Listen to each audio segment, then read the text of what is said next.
Hello students and welcome to EPG Pathshala. I am Dr. Pooja Walia Maan from SGI Samalkhan. Today we are going to talk on the module Quality Circles and Services from the paper Services Marketing.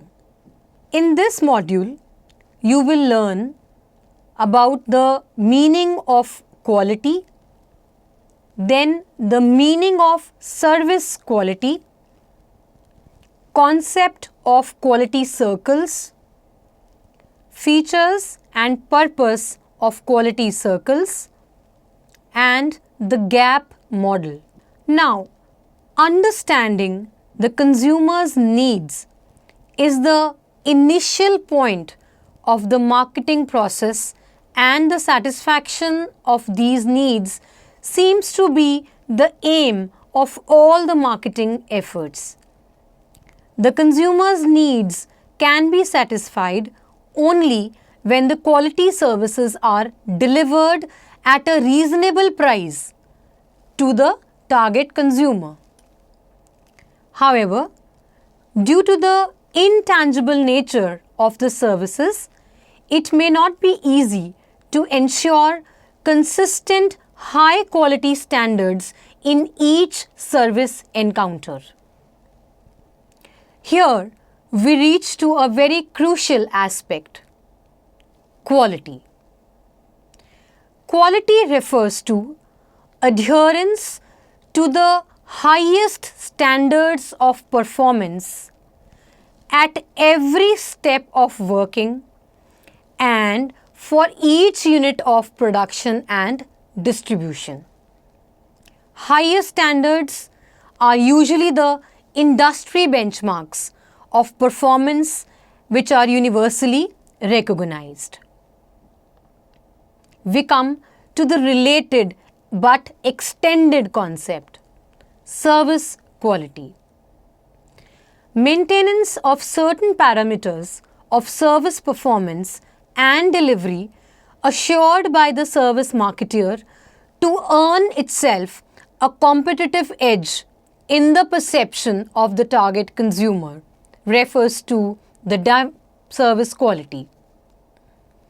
In defining the standards of quality, it is significant to first define what quality means to an organization.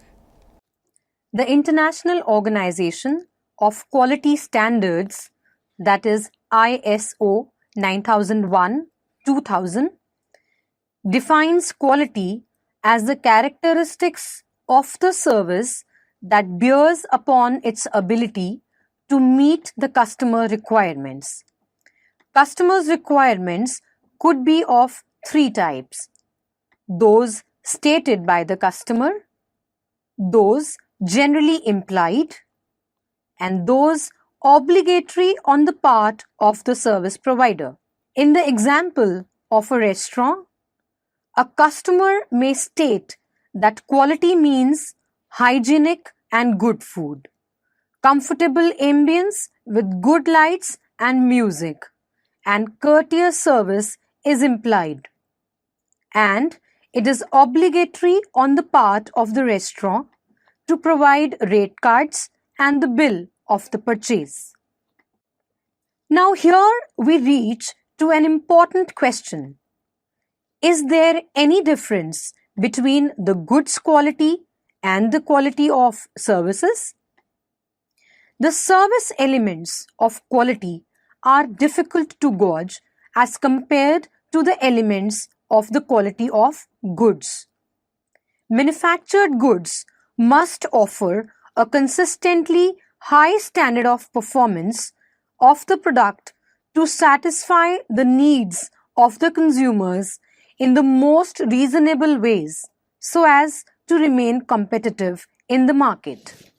On the other hand, while service must also offer high standards of performance, but due to its intangible nature, observing or measuring the level of quality may be difficult.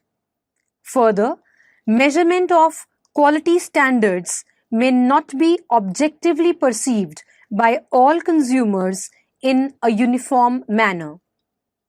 For example, in the restaurant, for one consumer, playing of retro music is considered as good, while the other may perceive it to be boring, and he feel that new jazzy songs are more enjoyable. Hence, the service quality is a subjective thing and may be difficult to be offered and measured.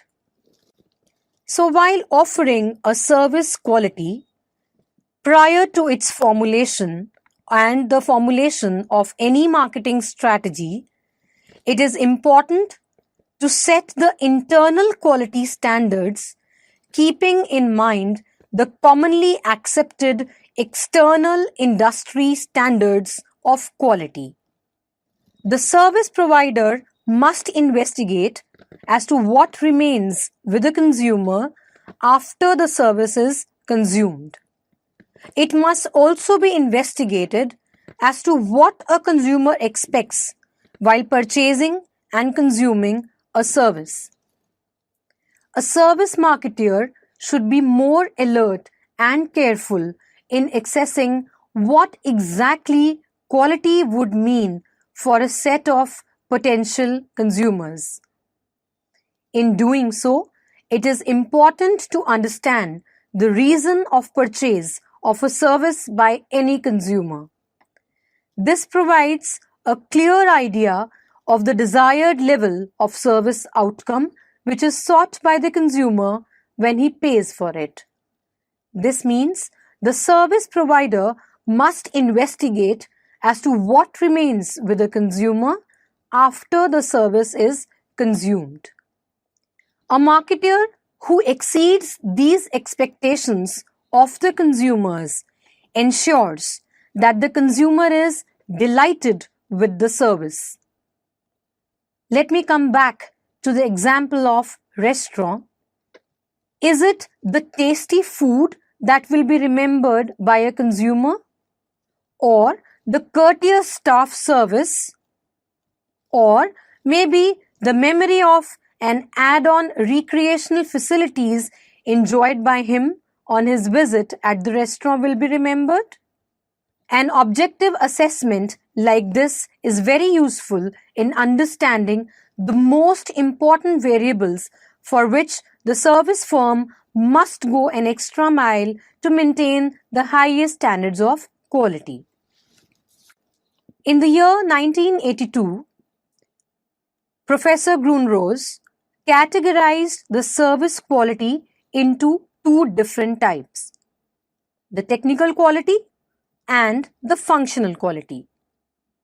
He described technical quality as the quality related to the outcome of the service, whereas the functional quality was described as the quality related to the way of delivering the service to the consumer. These two are known as the types of service quality, that is, the technical quality and the functional quality. Based on this classification, in the year 1988, Professor Parasuraman elaborated the functional quality by adding 5 more dimensions to it. The first, reliability, that is, delivering consistently higher service quality. Second, responsiveness, which means being proactive in anticipating consumers' unfulfilled needs and attempting to satisfy the same promptly. Third, assurance, which is the ability of employees to instill trust and confidence in the minds of the customers. Fourth, empathy, which means the ability of the service employees to understand the needs of the consumers and care for them.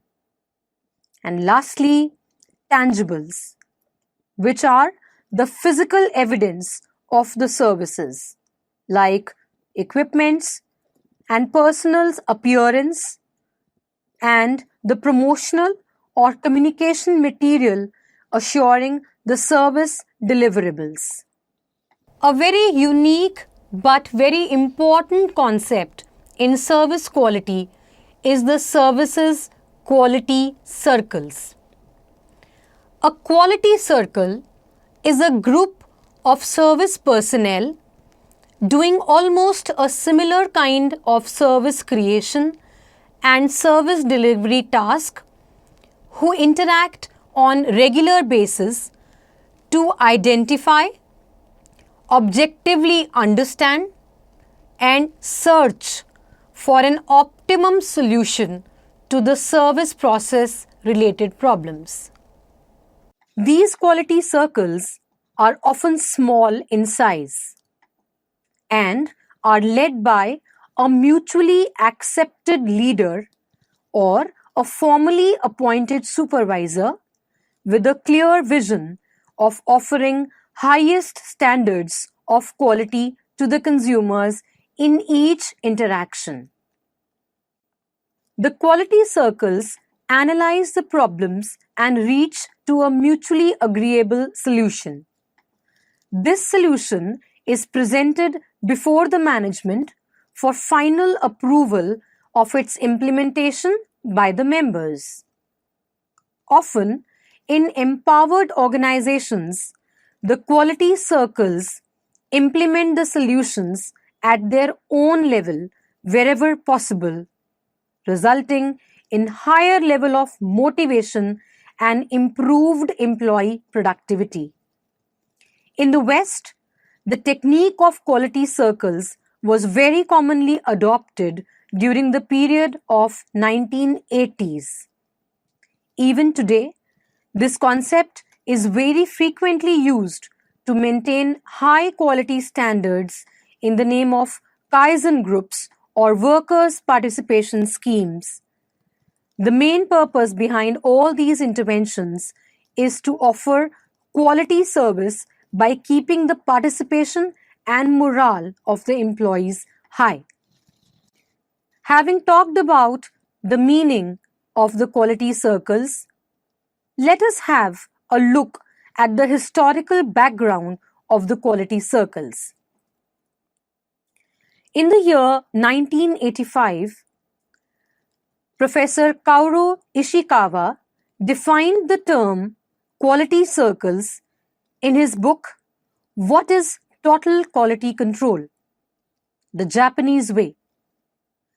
Nippon Wireless and Telegraph Company was the first to use the concept of quality circles in the year 1962 in Japan.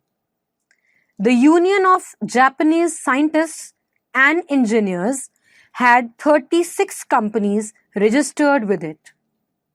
By the year 1978, there were about 1 million circles operating in Japan, covering more than 10 million Japanese workers, and this was only in the manufacturing sector.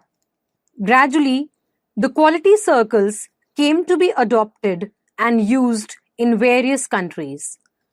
Like in many countries, as in India, the quality circles are implemented in manufacturing and service sector alike. These are also being adopted in educational sectors and Quality Circle Forum of India. A number of tools may be used for the quality circles. We look at a diagram representing the various hierarchies of factors causing any problem. Here, students, you can see the structure of a quality circle. It is in the form of a pyramid where the top management supports the circle activities and provides assistance in the form of any required resources. The second level is that of a steering committee.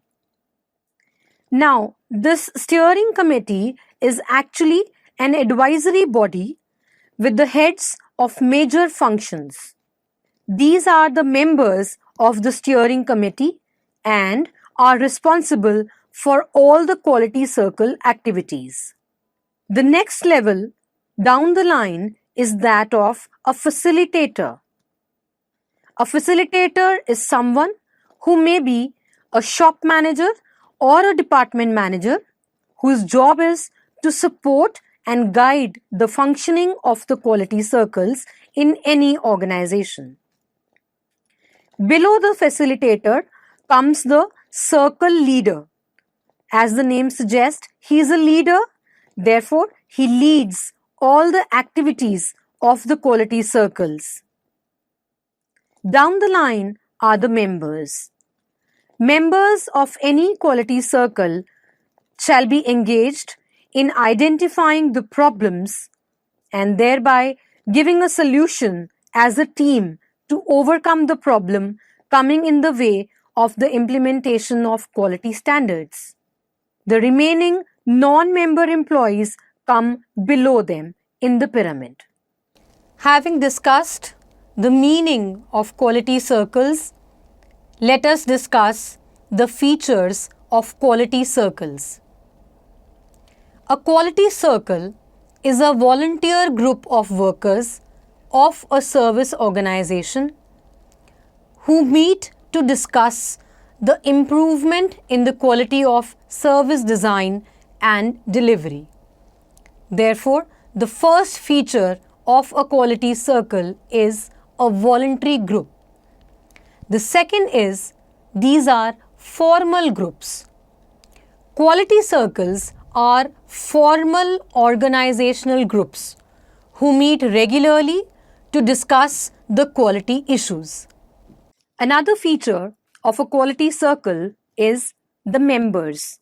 Generally, the quality circle comprises of 8 to 10 members in any service organization. Next refers to the specialist as a group moderator. The group, that is, a quality circle, is trained by an HR specialist with adequate training and experience in identification of problem, collecting and analyzing the information, statistics, and generation of solution. Next, we come to the topic of discussion. The quality circles may decide to ponder upon any topic of their choice related to the functional dimension of quality.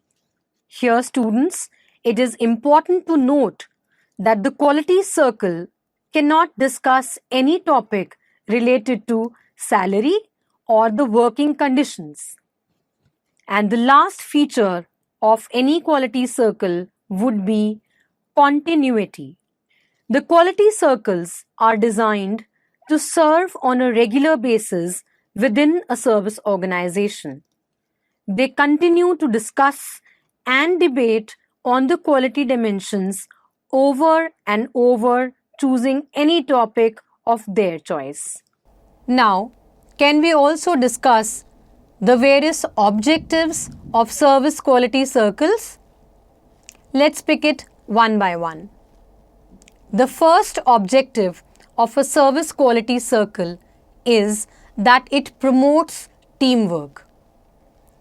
A regular interaction amongst the voluntary group enhances the teamwork and an increased cooperation.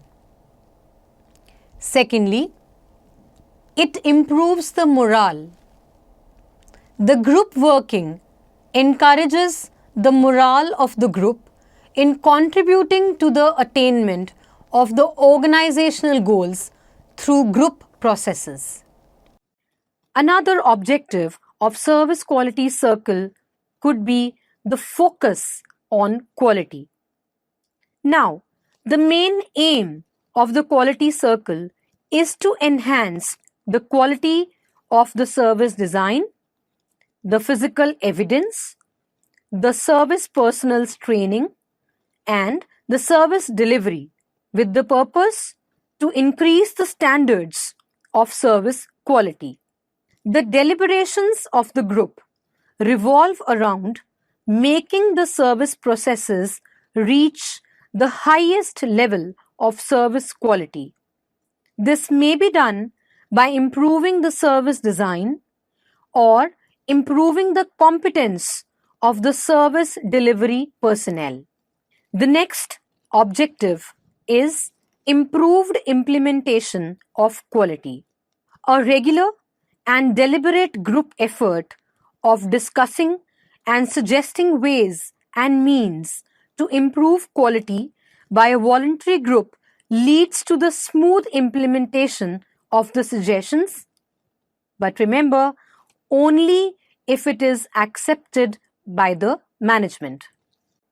The next objective, of course, will be to reduce the cost.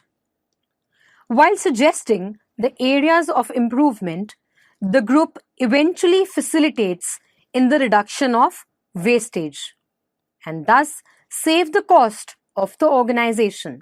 Redundant and duplicated tasks and activities may be eliminated, and a lean service design may help achieve economy to the organization. The last objective, but one of the most important objectives of service quality circle, is to ensure highest level of consumer satisfaction. The overall aim of providing quality services and improving the morale of the employees is to serve the bottom line, which means satisfying the consumer.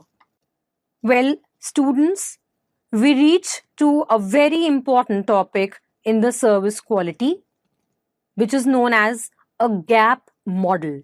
To offer quality services, it is important for the marketer to assess the deficiency in consumer expectations of the service quality and the understanding and offering of service quality by the firm's employees. This phenomena of evaluating the difference between the consumer expectations from the service performance and the employee's understanding of the sought service quality level has been termed as service gap.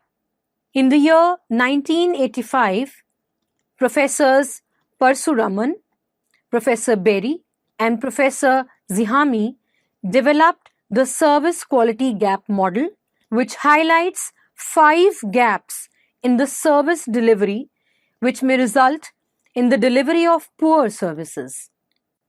If a firm wants to offer excellent quality, then it must aim to work to close these gaps as shown in this figure. Let us look at all the gaps one by one. The first gap refers to the requirements gap, which is a difference between what the consumer expects and what the managers perceive about the consumer's requirement. The second is the design gap, which is a difference between the management perception of the customer requirement and the service design and the delivery specifications which are ultimately developed. It is the gap between the service design and delivery specifications and the service delivery and conformance to these specifications. Then comes gap 4, which is the communication gap. As the name suggests, it is a difference between what is intended to be communicated and what is perceived and understood. And the last is a satisfaction gap, which we name as gap 5. Satisfaction gap refers to the difference between what the customer wanted and what he perceives to have received in any service. Having discussed this figure known as a gap model, we understand that the phenomena of evaluating the difference between the consumer expectations from the service performance and the employee's understanding of the sought service quality has been termed as service gap. Let us quickly revise the 5 gaps as indicated in the model. The first is the requirements gap. This is the first gap, which is the result of ignorance of marketers' understanding of what the consumer desires or expects. The second is the design gap. This is the second gap, which may occur due to the basic design of the service being offered to the consumer. The marketers may fail to incorporate satisfactory service standards and hence may not be able to design a quality service. The third gap is the quality specification and delivery gap. A service organization may have guidelines and specifications in place for the delivery of high service quality to the consumers. But when the service is delivered in actual time, the same performance standards may not be met, thereby creating a service delivery gap. While the service standards may be uniformly set, the service personnel's delivery in terms of treating the consumers and offering the services may not be uniform in all encounters and may even be lower than set by the management. Let us take an example. A toll-free consumer helpline number of a telecommunications service provider is set to be answered within 10 seconds as a service rule. However, in practical life, due to several factors, the call may not be answered within the stipulated time, causing a service gap.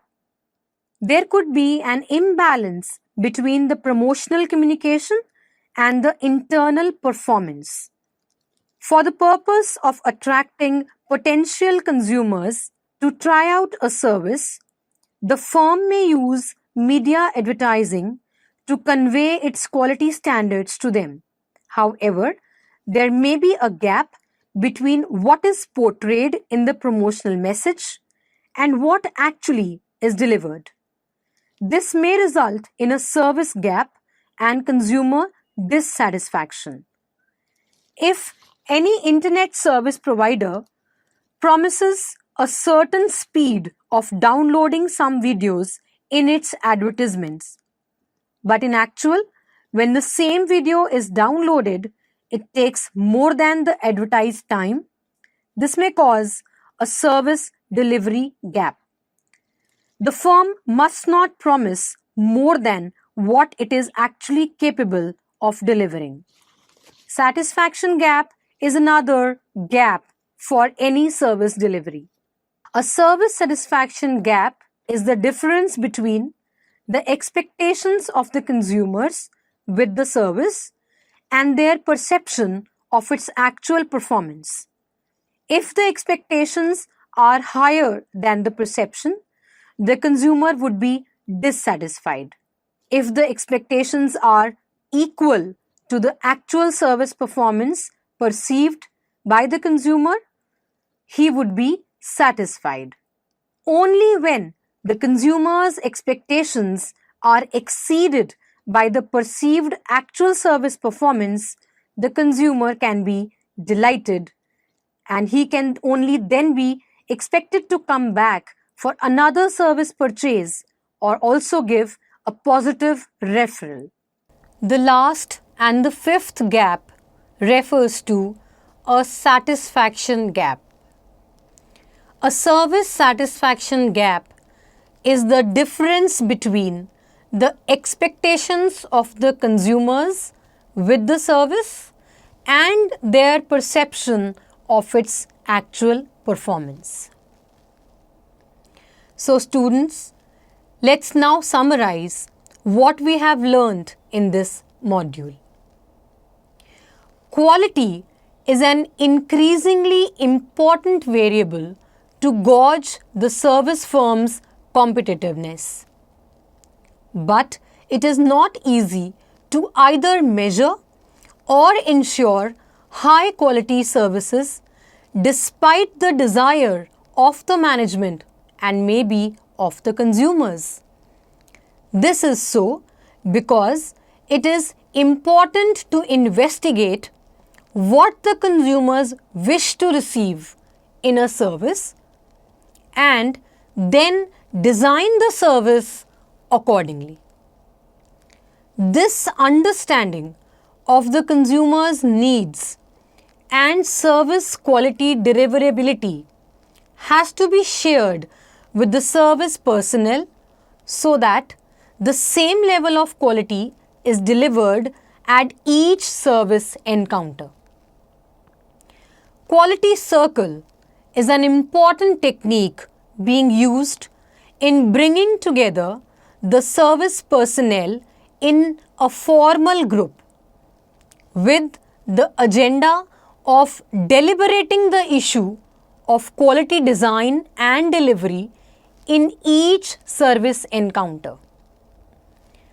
Quality refers to the commonly expected set of performance standards of any product or a service. Desiring of a level of service design and delivery in services is called as service quality. Quality circles are increasingly being adopted as a technique of delivering and designing higher standards of quality by the service firms. The concept of quality circles originated in Japan in the manufacturing industry but was soon adopted across the world in various manufacturing and services industry.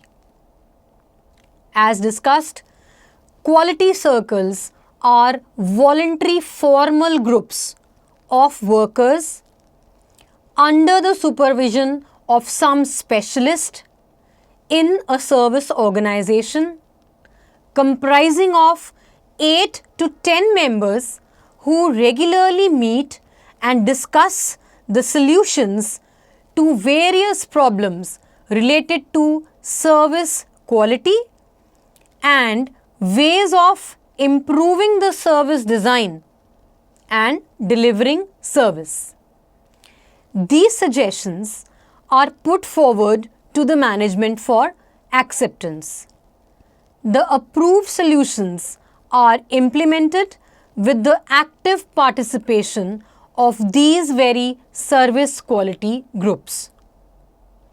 For ensuring a high quality services, there are a number of techniques available to the quality circles, like the fishbone model, brainstorming technique, PDCA Deming wheel, the Pareto chart, and the GOP model, etc.